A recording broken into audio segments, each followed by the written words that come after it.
Okay, so working frame by frame is okay, but you can see that it could still be tedious.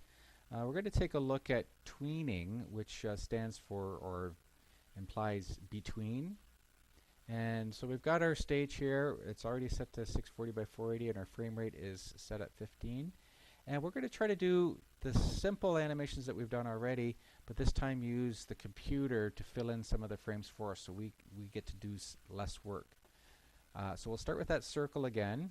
All right, and we'll get a circle on the stage here. And what I'm going to do is I'm going to ask the computer or tell the computer that this is an object that I want to animate. So I'm going to right click here and I'm going to convert this to a symbol. And we'll just call it circle.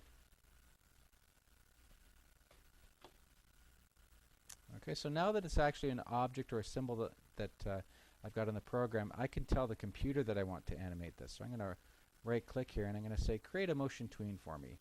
And by default it gives me 15 frames of animation, and I can change that later, but we'll just start with 15 for now.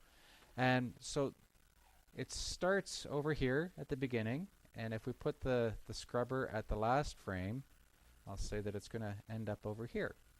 Okay, and it adds in this motion line for me, and each of these little dots represents a frame of animation. So as I scrub back over now, I've very quickly done what took me a little bit longer doing the frame by frame animation. So as long as it's suitable for tweening, this can be a very quick way of getting your object to move across the stage. So that's it for our first simple tween. You can go on to the next lesson where we get into a little bit more complex